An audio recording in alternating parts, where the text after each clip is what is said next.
자유한국당 이야기를 한번 더 해볼게요. 재밌어가지고. 당협위원장 62명, 62명을 물갈이 했는데, 거기에는 이제 뭐, 서청원이라든지 하는 친박들이 다소 빠진 부분도 있지만, 네. 저는 다른 사람을 떠나가지고, 유효의 토사구팽이 이런 거죠. 예를 들면 이제 서초에 있는 유효의 지역구, 이게 본래 이해운 자리잖아요. 네. 근데 유효회가 더군다나 현역이 아니면서 최고위원회에 당선될 정도로 나름대로 대중적 관심을 끌었어요. 누구나 다 이해운 자리에 이제 당협위원장 자리를 지킬 수 있을 거라고 봤는데, 당협위원장 자리가 사실상 박탈된 상황이거든요. 물론 재심할 기회는 있습니다만. 이게 어떻게 되는 거예요? 몇몇 현역 의원까지도 교체를 하고 또 현역 의원은 아직 자리를 못 잡은 분들도 있죠. 그렇죠. 예, 그러니까 줄 세우기 하는 것도 있고 그다음에 사실은 유효회 최고는 정말 너무 과했기 때문에 토론 많이 해보셨죠? 깝깝하죠. 아니 하여간 그런 분 정도는 이게 이제 잘한 거죠. 뭐 그 정도 가른 거는 잘했는데. 저 꼴통 당에서도 유해를 깜으로 안 본 거잖아요. 간단히 말하면. 그리고 거기가 소위 말하는 탓밭 아닙니까? 네. 그 자유한국당의 그나마 텃밭인데 거기서 그렇게 볼상사나운 일을 했으니까 거기서도 부담인 거죠. 그러니까 아예 밑바닥이라고 봐야겠죠.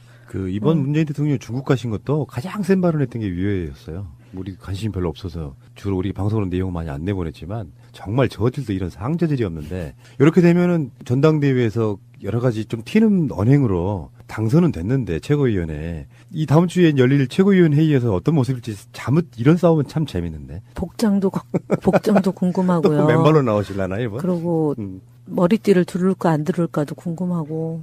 그러니까 그분이 할 수 있는 최대한의 퍼포먼스가 등장하지 않을까요? 네. 당협위원장 물갈이에는 바른정당 의원들 한 20명이 다시 들어왔어요. 2차에 열려서. 네.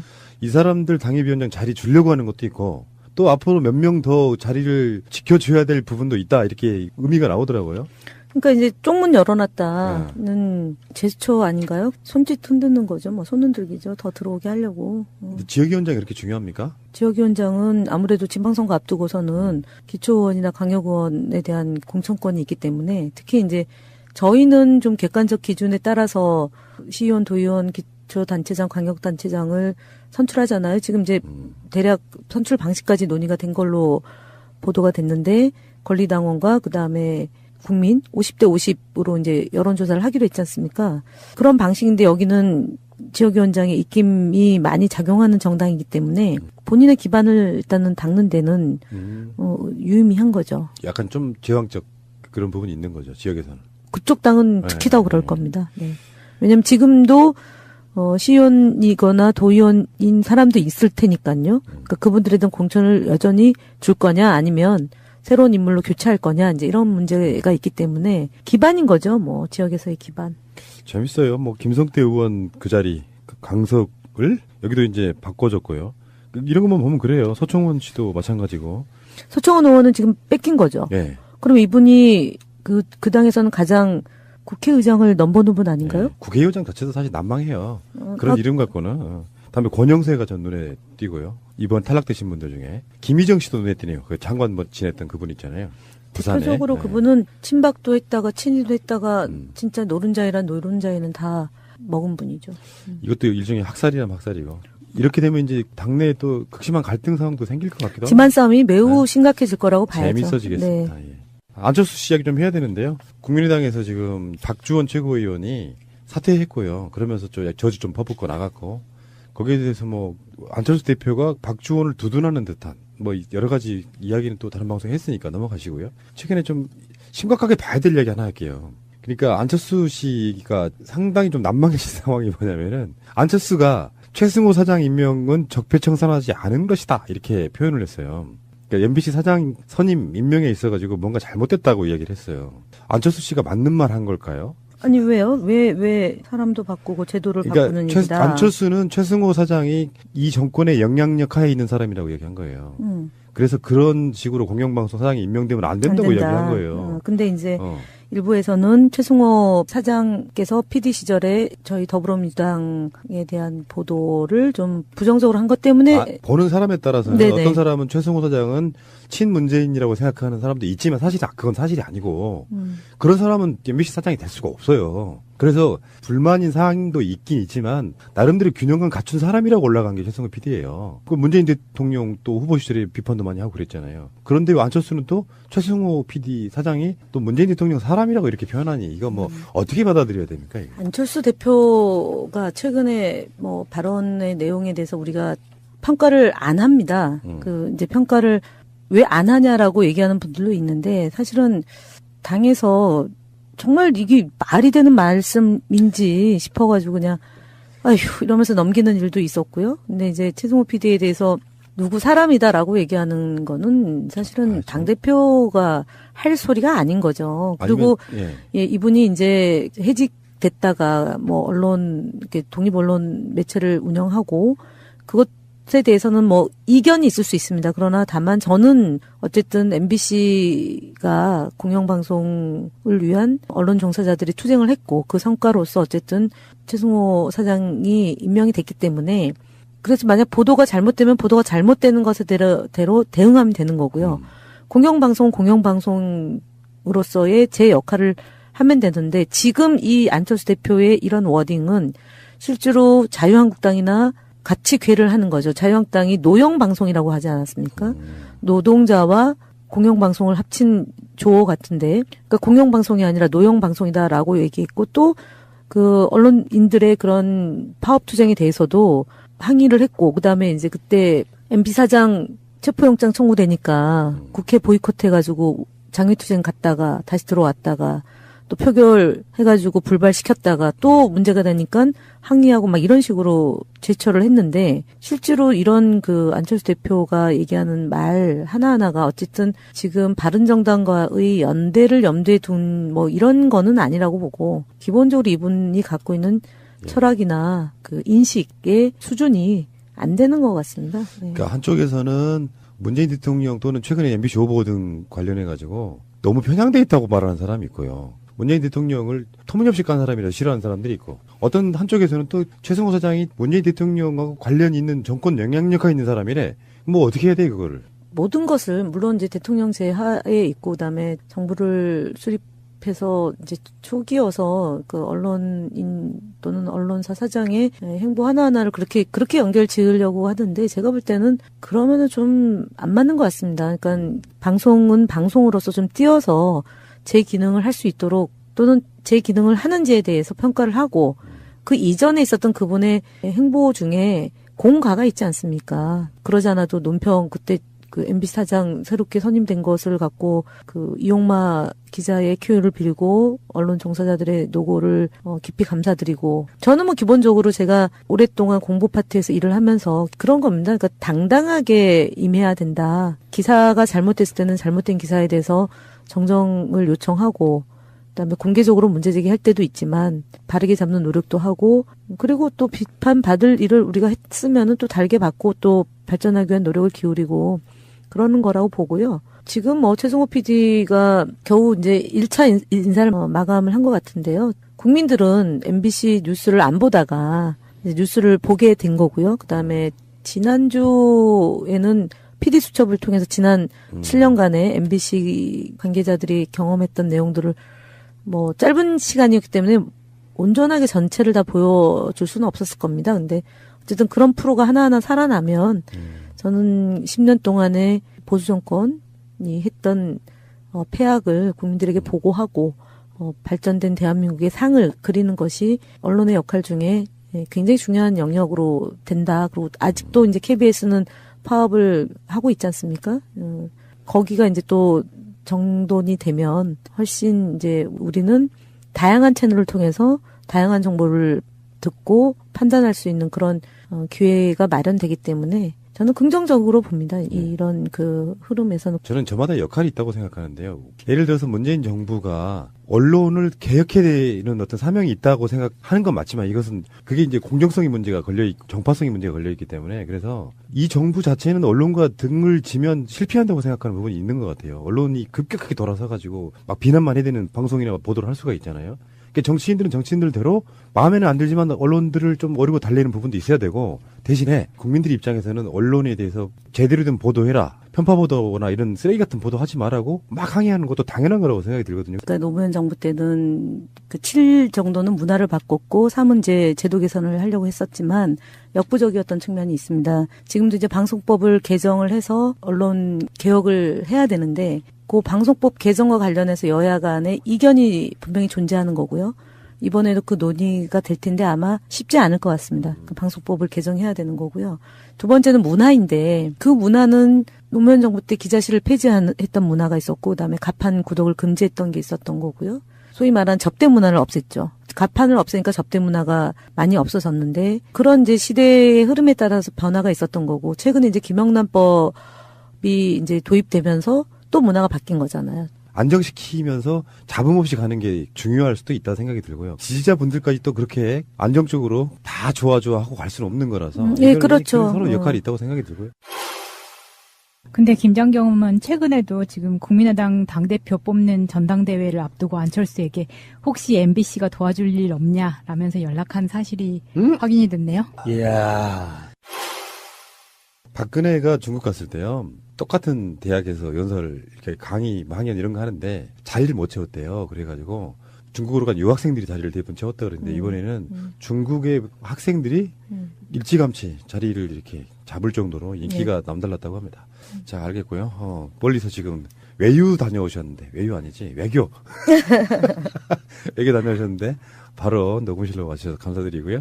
자, 푹 쉬시고요. 쉴 수도 없겠구나. 방송은 방송으로서 좀 띄어서 제 기능을 할 수 있도록 또는 제 기능을 하는지에 대해서 평가를 하고 그 이전에 있었던 그분의 행보 중에 공과가 있지 않습니까? 그러지 않아도 논평 그때 그 MBC 사장 새롭게 선임된 것을 갖고 그 이용마 기자의 큐를 빌고 언론 종사자들의 노고를 깊이 감사드리고 저는 뭐 기본적으로 제가 오랫동안 공보 파트에서 일을 하면서 그런 겁니다. 그러니까 당당하게 임해야 된다. 기사가 잘못됐을 때는 잘못된 기사에 대해서 정정을 요청하고 그다음에 공개적으로 문제제기할 때도 있지만 바르게 잡는 노력도 하고 그리고 또 비판받을 일을 우리가 했으면은 또 달게 받고 또 발전하기 위한 노력을 기울이고 그러는 거라고 보고요. 지금 뭐 최승호 PD가 겨우 이제 1차 인사를 마감을 한 것 같은데요. 국민들은 MBC 뉴스를 안 보다가 이제 뉴스를 보게 된 거고요. 그다음에 지난주에는 PD 수첩을 통해서 지난 7년간의 MBC 관계자들이 경험했던 내용들을 뭐 짧은 시간이었기 때문에 온전하게 전체를 다 보여줄 수는 없었을 겁니다. 근데 어쨌든 그런 프로가 하나하나 살아나면 저는 10년 동안의 보수 정권이 했던 폐악을 국민들에게 보고하고 발전된 대한민국의 상을 그리는 것이 언론의 역할 중에 굉장히 중요한 영역으로 된다. 그리고 아직도 이제 KBS는 파업을 하고 있지 않습니까? 거기가 이제 또 정돈이 되면 훨씬 이제 우리는 다양한 채널을 통해서 다양한 정보를 듣고 판단할 수 있는 그런 기회가 마련되기 때문에 저는 긍정적으로 봅니다. 이런 그 흐름에서는. 저는 저마다 역할이 있다고 생각하는데요. 예를 들어서 문재인 정부가 언론을 개혁해야 되는 어떤 사명이 있다고 자유한국당 이야기를 한번 더 해볼게요. 재밌어가지고. 당협위원장 62명, 62명을 물갈이 했는데 거기에는 이제 뭐 서청원이라든지 하는 친박들이 다소 빠진 부분도 있지만 네. 저는 다른 사람을 떠나가지고 유효의 토사구팽이 이런 거죠. 예를 들면 이제 서초에 있는 유효의 지역구 이게 본래 이해운 자리잖아요. 네. 근데 유효회가 더군다나 현역이 아니면서 최고위원회에 당선될 정도로 나름대로 대중적 관심을 끌었어요. 누구나 다 이해운 자리에 이제 당협위원장 자리를 지킬 수 있을 거라고 봤는데 당협위원장 자리가 사실상 박탈된 상황이거든요. 물론 재심할 기회는 있습니다만. 이게 어떻게 되는 거예요? 몇몇 현역 의원까지도 교체를 하고 또 현역 의원은 아직 자리를 못 잡은 분들도 있죠.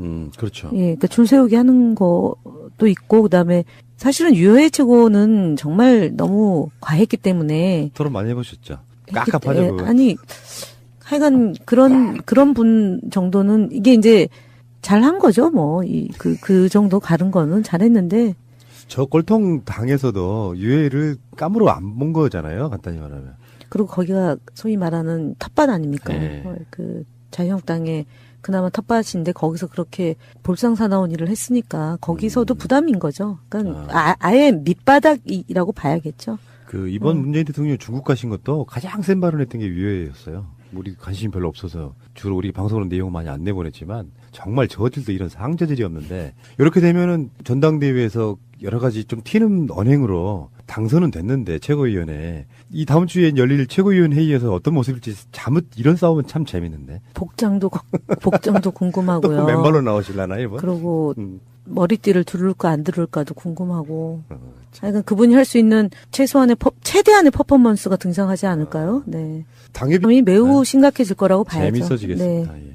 안철수 씨 이야기 좀 해야 되는데요. 국민의당에서 지금 박주원 최고위원이 사퇴했고요. 그러면서 저주 좀 퍼붓고 나갔고 거기에 대해서 뭐 안철수 대표가 박주원을 두둔하는 듯한 뭐 여러 가지 이야기는 또 다른 방송에 했으니까 넘어가시고요. 최근에 좀 심각하게 봐야 될 이야기 하나 할게요. 그러니까 안철수 씨가 상당히 좀 난망해진 상황이 뭐냐면은 안철수가 최승호 사장 임명은 적폐청산하지 않은 것이다 이렇게 표현을 했어요.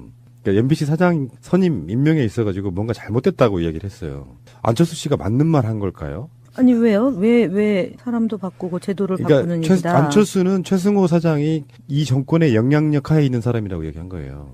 그래서 그런 식으로 공영방송 사장이 임명되면 안 된다고 이야기한 거예요. 근데 이제 일부에서는 최승호 사장께서 PD 시절에 저희 더불어민주당에 대한 보도를 좀 부정적으로 한 것 때문에 보는 사람에 따라서는 네네. 어떤 사람은 최승호 사장은 친문재인이라고 생각하는 사람도 있지만 사실 그건 사실이 아니고 그런 사람은 MBC 사장이 될 수가 없어요. 그래서 불만인 사항도 있긴 있지만 나름대로 균형을 갖춘 사람이라고 올라간 게 최승호 PD예요. 그 문재인 대통령 또 후보 시절에 비판도 많이 하고 그랬잖아요. 그런데 안철수는 또 최승호 PD 사장이 또 문재인 대통령 사람이라고 이렇게 표현하니 이거 뭐 어떻게 받아들여야 됩니까? 이거? 안철수 대표가 최근에 뭐 발언의 내용에 대해서 우리가 평가를 안 합니다.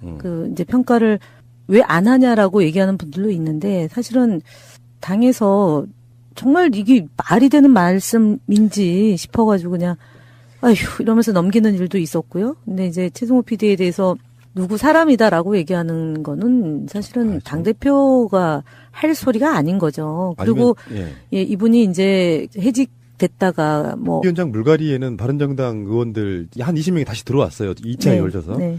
이 사람들 당협위원장 자리 주려고 하는 것도 있고 또 앞으로 몇 명 더 자리를 지켜줘야 될 부분도 있다 이렇게 의미가 나오더라고요. 그러니까 이제 쪽문 열어놨다는 제스처 아닌가요? 손짓 흔드는 거죠. 뭐 손 흔들기죠. 더 들어오게 하려고. 근데 지역위원장이 그렇게 중요합니까? 지역위원장은 아무래도 지방선거 앞두고서는 기초의원이나 강력의원에 대한 공천권이 있기 때문에 특히 이제 저희는 좀 객관적 기준에 따라서 시의원, 도의원, 기초단체장, 광역단체장을 선출하잖아요. 지금 이제 대략 선출 방식까지 논의가 된 걸로 보도가 됐는데 권리당원과 그다음에 국민 50대 50으로 이제 여론조사를 하기로 했지 않습니까? 그런 방식인데 여기는 지역위원장의 입김이 많이 작용하는 정당이기 때문에 본인의 기반을 일단은 닦는 데는 유의미한 거죠. 약간 좀 제왕적 그런 부분이 있는 거죠. 지역에서는. 그쪽 당은 특히 더 그럴 겁니다. 네. 왜냐하면 지금도 시의원이거나 도의원인 사람도 있을 테니까요. 그러니까 그분들에 대한 공천을 여전히 줄 거냐 아니면 새로운 인물로 교체할 거냐 이제 이런 문제가 있기 때문에 기반인 거죠. 뭐 지역에서의 기반. 재밌어요. 뭐 김성태 의원 그 자리 강석을 여기도 이제 바꿔줬고요. 이런 것만 보면 그래요. 서청원 씨도 마찬가지고. 서청원 의원은 지금 뺏긴 거죠. 예. 그럼 이분이 그 당에서는 가장 국회의장을 넘보는 분 아닌가요? 예. 국회의장 자체도 사실 난망해요. 그런 이름 갖고는. 다음에 권영세가 전 눈에 띄고요. 이번 탈락되신 분들 중에 김희정 씨도 눈에 띄네요. 그 장관 지냈던 그분 있잖아요. 부산에. 대표적으로 네. 그분은 친박도 했다가 친이도 했다가 진짜 노른자이란 노른자이는 다 먹은 분이죠. 이것도 일종의 학살이라면 학살이고. 이렇게 되면 이제 당내에 또 극심한 갈등 상황도 생길 것 같기도 하고. 지만사 언론, 이렇게 독립 언론 매체를 운영하고 그것에 대해서는 뭐 이견이 있을 수 있습니다. 그러나 다만 저는 어쨌든 MBC가 공영방송을 위한 언론 종사자들이 투쟁을 했고 그 성과로서 어쨌든 최승호 사장이 임명이 됐기 때문에 그래서 만약 보도가 잘못되면 보도가 잘못되는 것에 대로 대응하면 되는 거고요. 공영방송으로서의 제 역할을 하면 되는데 지금 이 안철수 대표의 이런 워딩은 실제로 자유한국당이나 같이 궤를 하는 거죠. 자유한국당이 노영방송이라고 하지 않았습니까? 노동자와 공영방송을 합친 조어 같은데, 그러니까 공영방송이 아니라 노영방송이다라고 얘기했고 또 그 언론인들의 그런 파업 투쟁에 대해서도 항의를 했고, 그다음에 이제 그때 MB 사장 체포영장 청구되니까 국회 보이콧해가지고 장외투쟁 갔다가 다시 들어왔다가 또 표결해가지고 불발시켰다가 또 문제가 되니까 항의하고 막 이런 식으로 제처를 했는데, 실제로 이런 그 안철수 대표가 얘기하는 말 하나하나가 어쨌든 지금 바른정당과의 연대를 염두에 둔 뭐 이런 거는 아니라고 보고, 기본적으로 이분이 갖고 있는 철학이나 그 인식의 수준이 안 되는 것 같습니다. 네. 그러니까 한쪽에서는 문재인 대통령 또는 최근에 MBC 오보 등 관련해가지고 너무 편향돼 있다고 말하는 사람이 있고요. 문재인 대통령을 터무니없이 깐 사람이라 싫어하는 사람들이 있고, 어떤 한쪽에서는 또 최승호 사장이 문재인 대통령하고 관련 있는 정권 영향력가 있는 사람이래. 뭐 어떻게 해야 돼 그거를. 모든 것을 물론 이제 대통령제 하에 있고, 그다음에 정부를 수립해서 이제 초기여서 그 언론인 또는 언론사 사장의 행보 하나하나를 그렇게 연결 지으려고 하던데, 제가 볼 때는 그러면은 좀 안 맞는 것 같습니다. 그러니까